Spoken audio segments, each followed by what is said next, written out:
한빛장로교회 김사무엘 목사입니다. 오늘은 시편 103편 1절에 6절의 말씀을 가지고 절대로 잊지 말아야 할 하나님의 은혜라는 제목으로 함께 은혜를 나누도록 하겠습니다. 건망증이 아주 심한 아주머니가 잘 다니는 미장원에 들어서면서 이렇게 말합니다. 아주머니, 오늘은 중요한 일이 있으니까 머리 손질 좀 빨리 좀 해주세요. 시간이 없으니까 30분 안에 완성해 주세요 했습니다. 주인 아주머니가 30분 안에요? 네, 알겠어요 하며 그 아주머니의 머리를 손질하다가 주인이 이렇게 말합니다. 이왕 오신 거 파마기가 다 풀어졌으니 파마를 다시 하는 게 어떨까요? 훨씬 보기 좋을 텐데 말입니다 하는 겁니다. 미장원 주인 아주머니도 정신이 없는 사람이었던 것 같습니다. 그런데 이 아주머니는 훨씬 보기 좋아진다는 소리에 솔깃해져서 그럼 어디 오랜만에 파마나 해볼까 하는 생각에 파마를 해달라고 했습니다. 그렇게 파마를 하고 머리를 하는데 꼭 3시간이 걸렸습니다. 아주머니는 파마를 하고 뿌듯한 마음으로 집에 들어왔는데 이게 웬일입니까? 집안에는 아무도 없는 것입니다. 그리고 그 후 그 아주머니는 평생을 딸의 결혼식을 비디오로 보며 원망을 듣고 살아야 했다고 합니다. 우리 가운데도 손에 쥔 자동차 열쇠를 찾는 사람도 있고 눈에 끼고 있는 안경을 찾는 사람도 있습니다. 바로 제가 그렇습니다. 이 정도면 중증입니다. 그런데 정도의 차이가 있지만 누구에게든지 나이가 들어가면서 자꾸만 잊어버리는 습관이 생기게 되어 있다고 합니다. 의학적으로도 인간의 뇌세포는 30세를 넘으면 감퇴하기 시작해서 점점 기억력이 감퇴 현상이 나타난다고 합니다. 또한 사람이 감당하기 어려운 심리적 고통이나 불안으로 인해서 스트레스를 많이 받으면 우리 몸 스스로가 그 힘든 것을 잊으려고 자꾸만 건망증 현상을 일으킨다고 합니다. 그래서 이러한 건망증 현상은 뇌의 기질적인 장애에 의한 치매와 같은 병적인 건망증을 제외하고는 대부분이 이례적인 현상이거나 노화에 따른 자연스러운 기억 감퇴라서 그다지 심각하게 생각하지 않아도 된다고 합니다. 그런데 성도에게 이런 건망증보다 더 나쁜 건망증이 있는데 그것이 바로 받은 바 하나님의 사랑과 은혜를 잊고 사는 것입니다. 비록 인간의 뇌가 자연적인 현상으로 스트레스가 쌓이고 불안과 초조가 쌓일수록 자꾸만 그것을 잊어버리려는 건망증 현상이 심화되어 가지만 예수 그리스도를 믿는 우리는 삶이 힘들고 어려울수록 고난이 크면 클수록 오히려 하나님의 사랑, 하나님이 주시는 덕을 기억해내야 합니다. 하나님의 사랑, 하나님의 은혜. 여러분, 그렇습니다. 성도들은 받은 바 하나님의 사랑과 하나님의 은혜는 결코 잊어서는 안 됩니다. 그래서 오늘은 우리가 이 세상을 살아가면서는 잊어서는 안 될 이 하나님의 사랑, 이 하나님의 은혜가 무엇이냐 하는 것을 살펴보며 은혜를 나누도록 하겠습니다. 먼저 우리가 이 세상을 살아가면서 절대로 잊어서는 안 될 하나님의 은혜는 죄사함의 은혜입니다. 이 세상엔 흠없고 티 없고 죄 없는 사람이란 한 사람도 없습니다. 그래서 하나님의 말씀 성경이 말하는 우리의 현주소는 이렇습니다. 기록한 바 의인은 없나니 하나도 없으며 깨닫는 자도 없고 하나님을 찾는 자도 없고 다 치우쳐 한 가지로 무익하게 되고 선을 행하는 자도 없나니 하나도 없도다. 또 계속해서 이렇게 말씀하십니다. 저희 목구멍은 열린 무덤이요 그 혀로는 속임을 베풀며 그 입술에는 독사의 독이 있고 그 입에는 저주와 악독이 가득하고 그 발은 피 흘리는 데 빠른지라. 파멸과 고생이 그 길에 있어 평강의 길을 알지 못하였고 저희 눈앞에 하나님을 두려움이 없느니라 함과 같으니라. 이게 인간의 현주소예요. 여러분, 러시아의 문호이며 인도주의자였던 죄와 벌의 작가인 도스토예프키스는 세상 세계인으로부터 많은 찬사와 존경을 한 몸에 받는 사람입니다. 도스토예프스키 스스로도 이런 말을 한 적이 있습니다. 내가 인류를 사랑하는 박의 정신을 생각하면 무지개 같아서 인류를 위해서라면 10번이나 죽을 용의가 있다. 그런데 정작 이 도스토예프스키를 잘 알고 있었던 사람들은 그에 대해서 이렇게 얘기합니다. 그는 욕심이 많은 사람으로 다른 사람에게 절대로 양보가 없었던 사람이었다. 여러분, 어디 도스토예프스키만 그렇습니까? 우리가 존경할 만한 사람이라도 그가 어떤 사람인가 하는 것을 속속들이 알게 되면 사랑하기가 힘들어지고 오히려 인간적인 환멸을 느끼게 됩니다. 여러분, 때로는 우리 자신도 우리 자신을 사랑할 수 없는데요. 그런데 우리 하나님은 우리에 대해서 너무나도 잘 알고 계십니다. 여러분, 숨길 것이 무엇이 있어요? 미화시킬 것도 없어요. 우리 하나님은 나에 대해서 너무나도 속속들이 잘 알고 계십니다. 때로는 내가 얼마나 위선덩어리인지 내 자신까지도 속는 나를 불꽃 같은 눈으로 속속이 감찰하고 계신 분이 하나님이십니다. 그런데 하나님은 그런 나를 사랑하신다는 것입니다. 죄덩어리요, 위선덩어리요, 우리가 기도할 때마다 버릇처럼 고백하는 것처럼 영원히 죽을 수밖에 없었던 그런 나를 사랑하신다는 사실입니다. 아니, 오히려 그런 나를 사랑하시기 위해서 우리 주 예수 그리스도는 십자가 위에서 물 한 방울, 피 한 방울 남기지 않은 채 다 흘리시면서 죽으셨던 것입니다. 이게 바로 우리가 절대로 잊지 말아야 할 하나님이 우리에게 계신 죄사함의 은혜입니다. 다윗은 이 죄사함의 은혜를 아주 철저하게 체험한 사람입니다. 그가 우리의 아내 밧세바를 취하고 그녀가 임신하자 그것이 발각날 것이 두려워 온갖 수단 방법을 다 동원했지만 실패하자 결국 우리아를 전쟁터에서 죽게 만듭니다. 간음죄와 살인죄를 동시에 범하게 됩니다. 그가 자기의 그런 죄를 깨닫고 난 다음 그 죄가 얼마나 더럽고 역겨운지 그런 죄를 범하고도 마치 선한 왕처럼 백성들에 군림하는 자신의 모습이 얼마나 위선덩어리인지 회개의 눈물을 흘리며 그가 이렇게 고백합니다. 주여, 내가 밤마다 눈물로 내 침상을 띄우며 내 요를 적시나이다.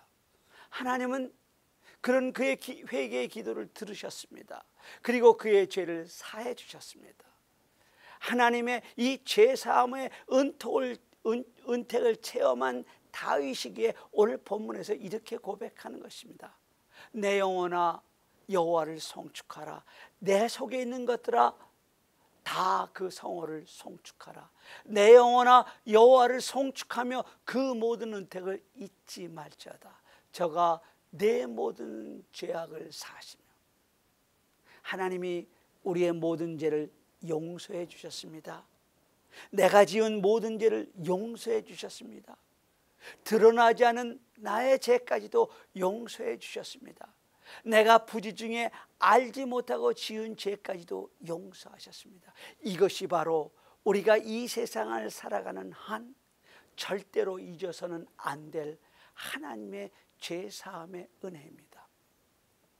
또한 우리가 이 세상을 살아가면서도 절대로 잊어서는 안 될 은혜는 우리의 생명을 파멸해서 구속하신 은혜입니다. 우리가 성경에서 다윗에 관한 말씀을 읽으며 다윗의 삶을 재조명해 보면 재조명해 볼수록 우리가 느끼는 것은 다윗은 정말 너무나도 인간적인 사람이었다는 사실입니다. 우리가 똑같아요. 다윗은 슈퍼맨처럼 뛰어난 사람이 아니었어요. 다윗은 우리들처럼 약점투성이인 인간성을 그대로 가지고 있었던 사람이고 죄성을 그대로 가지고 있었던 우리와 똑같은 사람입니다. 그런데 그에게는 우리와 아주 다른, 아주 특별한 특별한 뛰어난 면이 하나 있었는데 그것은 하나님을 뜨겁게 사랑한다는 점입니다. 다윗은 삶이 어려우면 어려울수록 주님을 더욱 의지하였고 그의 삶에 고난이 닥칠 때 붙잡았던 주님의 손을 절대로 놓지 않았습니다. 사무엘하 24장에 보면 다윗이 그의 군대 장관 요압을 시켜서 인구조사를 하여 하나님으로부터 엄한 징계를 받았던 사건이 기록되어 있습니다. 물론 인구조사 자체가 나쁜 것이 아니었습니다. 하나님은 광야에서 이스라엘 백성들에게 인구조사를 2번이나 명하신 적도 있습니다. 문제는 다윗이 인구조사를 한 그 동기였습니다. 다윗이 인구조사는 다윗의 교만에서 비롯되었다는 것입니다. 하나님은 다윗으로 하여금 이기고 또 이기게 하셨는데 다윗은 마치 자기 힘으로 전장에서 이긴 줄 착각하고 교만해졌습니다. 그래서 자기 군대의 수를 조삭해 한 것입니다. 하나님은 이런 다윗을 아주 엄하게 꾸짖으셨습니다. 하나님은 징계를 내리되 다윗으로 하여금 3가지 중에 하나를 택이라고 하셨습니다. 첫째는 다윗이 다스리는 땅에 7년 동안 기근이 있을 것이고, 둘째는 다윗이 대적으로부터 석 달을 도망하는 징계이며, 셋째 징계는 이스라엘 땅에 3일 동안 온욕 전염병이 임하는 징계였습니다. 그런데 다윗이 3번째 징계인 온욕 전염병 징계를 택하였습니다. 다윗이 이 온욕 징계를 택한 이유가 있었습니다. 제가 사무엘하 24장 14절을 읽도록 하겠습니다. 다윗이 가세게 이르되 내가 고통 중에 있도다. 청하건대 여호와께서는 긍휼이 크시니 우리가 사람의 손에 빠지지 않고 내가 사람의 손에 빠지지 아니하기를 원하노라. 다윗이 이렇게 말합니다. 여호와께서는 긍휼이 크시니 우리가 여호와의 손에 빠지고 내가 사람의 손에 빠지지 아니하기를 원하노라. 다윗은 징계를 받아도 사람의 손이 아닌 하나님의 손에 받겠다는 것입니다. 비록 심판하시는 하나님의 징계가 엄하고 힘들더라도 하나님의 크신 긍휼을 의지하겠다는 것입니다. 그런데 여러분, 우리 하나님은 사랑의 하나님이신 동시에 공의의 하나님이신 것을 우리는 알아야 합니다. 공의의 하나님의 징계가 우리에게 임할 때는 우리가 피할 곳이 없습니다. 공의의 하나님의 심판이 우리에게 임할 때는 죄의 하나라도 남김없이 심판하십니다. 공의의 하나님의 징계가 다윗에게 임합니다. 여러분, 3일 동안 자그마치 이스라엘 백성이 7만 명이나 죽어 넘어갑니다. 이제 마지막으로 죽음의 천사가 예루살렘을 향하여 손을 들고 예루살렘을 멸하려고 합니다. 그때 다윗이 하나님 앞에 엎드려 이렇게 간구합니다. 하나님, 나는 범죄하였고 악을 행하였지만 이 백성, 이 양 무리는 무엇을 행하였나이까? 하나님, 청컨대 주의 손으로 나와 내 아비의 집을 치소서. 하나님은 이 다윗의 간절한 기도를 들으시고 심판을 행하는 다윗에게 이렇게 명합니다. 족하다, 이제는 내 손을 거두라. 하나님이 긍휼을 베푸신 것입니다. 마지막으로 예루살렘까지 쳐야 하는데, 그래야 하나님의 공의가 만족이 되는데, 역시 하나님은 다윗이 믿었던 것처럼 긍휼의 하나님이셨습니다. 그래서 예루살렘을 치려고 예루살렘을 향하여 손을 든 천사에게 이렇게 명령하신 것입니다. 족하다, 이제는 내 손을 거두라. 그런데 하나님의 이 명령 직전에 나오는 말씀이 아주 기가 막힌 말씀입니다. 제가 사무엘하 24장 16절을 읽겠습니다. 천사가 예루살렘을 향하여 그의 손을 들어 멸하려 하더니 여호와께서 이 재앙 내리심을 뉘우치사 백성을 멸하는 천사에게 이르시되 족하다, 이제는 내 손을 거두라.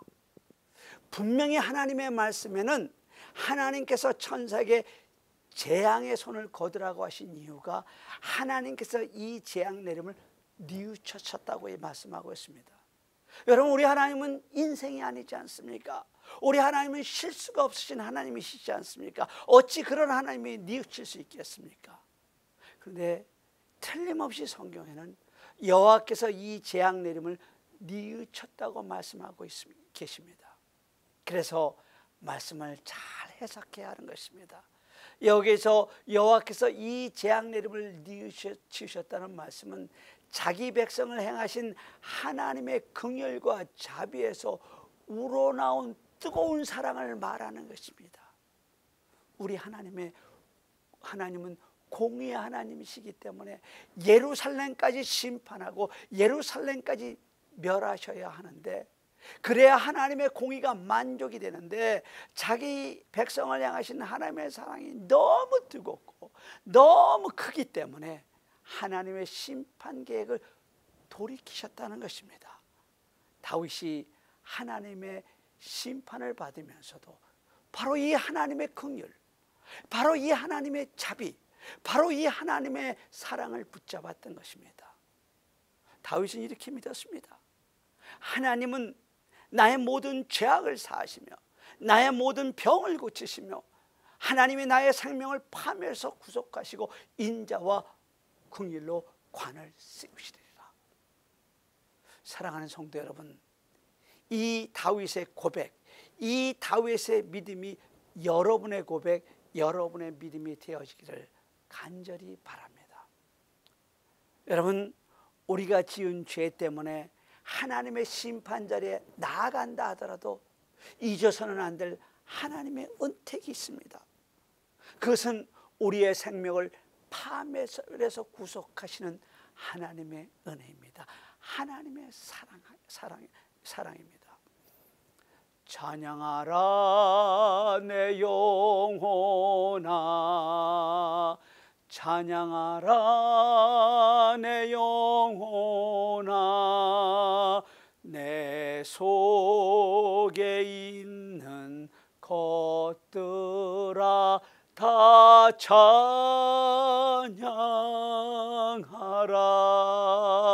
감사하라 내 영혼아, 감사하라 내 영혼아, 내 속에 있는 것들아 다 감사하라. 사랑하라 내 형제를, 사랑하라 내 형제를, 내 형제를 내 몸같이 다 사랑하라. 이 찬양이 여러분의 입술에 있기를 간절히 바랍니다.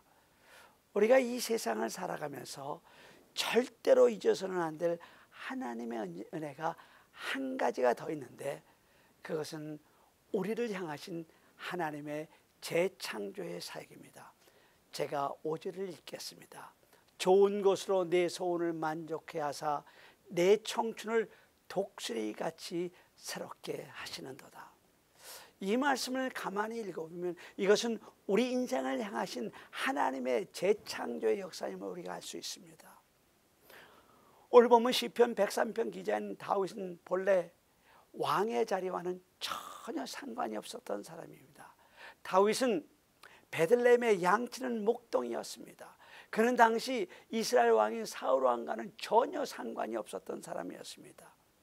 그는 왕손도 아니고 당시 그렇게 따지던 지파도 사울 왕과 다른 지파의 사람입니다. 사울 왕은 베냐민 지파였고 다윗 왕은 유다 지파였습니다. 사울 왕위를 물려받을 것은 그의 아들 요나단이지 베들레헴에 이름 없는 목동 다윗이 아니었습니다. 그렇다고 다윗이 힘이 있어서 구테타를 일으켜서 사울 왕조를 무너뜨리고 다윗 왕조를 세운 것도 아니지 않습니까? 하나님이 베들레헴의 목동 다윗을 이스라엘의 왕으로 삼으셨던 것입니다. 이것이 우리의 인생을 바꾸시는 하나님의 재창조의 사역입니다. 우리가 그렇습니다. 우리야말로 영원히 명망받을 수 없었던 마귀의 자식이었는데 하나님의 재창조의 사역으로 말미암아 여러분과 제가 영생을 얻은 하나님의 아들과 딸이 되는 권세를 누리게 되었습니다. 병이 깊어 병원에 누워있는 한 성공한 사업가에게 물어보았습니다. 소원이 무엇입니까? 과연 그가 무엇이라고 대답했을까요? 사업이 잘 되는 것이라고 대답했을까요? 아니요, 이젠 다 귀찮다고 합니다. 지금 자기에게 한 가지 소원이 있다고 한다면 그것은 건강을 회복하는 일이라고 했습니다. 마찬가지입니다. 불치병으로 사형 선고를 받고 있는 한 고관대적에게 물어보았습니다. 소원이 무엇입니까? 그는 이렇게 대답을 합니다. 다시 새 생명을 얻는 것입니다.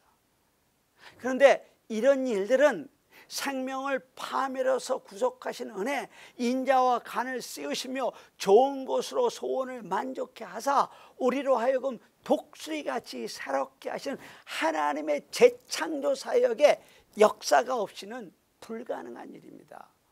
우리가 이 세상을 살아가면서 절대로서 잊어서는 안 될 또 다른 하나님의 은혜는 인자와 긍휼로 관을 씌우시고 좋은 것으로 우리의 소원을 만족해 하시는 그 하나님의 재창조의 은혜를 잊어서는 안 된다는 것입니다. 사람의 몸에서 가장 정교하다는 것은 우리의 뇌라고 합니다. 그래서 우리의 뇌는 우리가 힘들고 어려울수록 모든 것을 잊어버리려고 합니다. 그래서 사람들은 망각을 은혜라고 합니다. 그러나 하나님의 은택을 잊고 구원받은 우리는 고난이 크면 클수록, 환난이 크면 클수록 우리에게 주신 하나님의 은혜, 하나님의 사랑을 반드시 기억해내야 합니다. 우리의 모든 죄악을 사해 주신 은혜, 우리에게 인자와 긍휼로 관을 씌우시고 우리를 병에서 고쳐주신 은혜, 좋은 곳으로 우리의 소원을 만족해 하시사 우리의 청춘으로 독수리같이 새롭게 하시는 은혜를 잊어서는 안 된다는 것입니다. 그럴 때 우리의 입술에서도 다윗처럼 1절과 2절 같은 찬양이 저절로 흘러나오는 것입니다. 내 영혼아 여호와를 송축하라. 내 속에 있는 것들아 다 그의 거룩한 이름을 송축하라. 내 영혼아 여호와를 송축하며 그의 모든 은택을 잊지 말지어다. 할렐루야.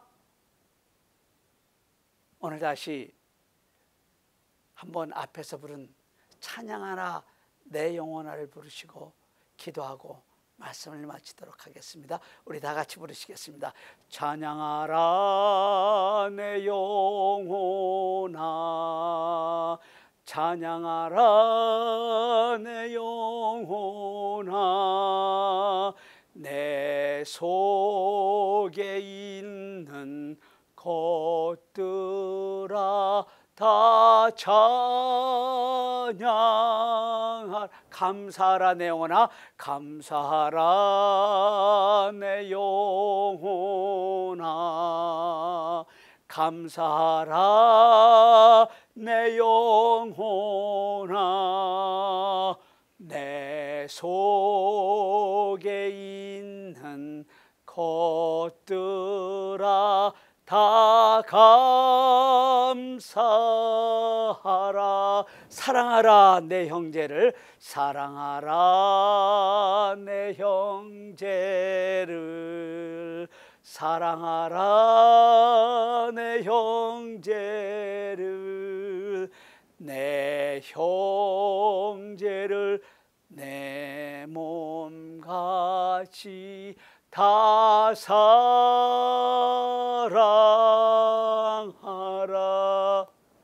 사랑하는 성도 여러분, 이 찬양이 여러분이 죽는 그날까지 여러분의 입술에서 떠나지 않기를 간절히 바랍니다. 이제 우리 다 같이 기도드리시겠습니다.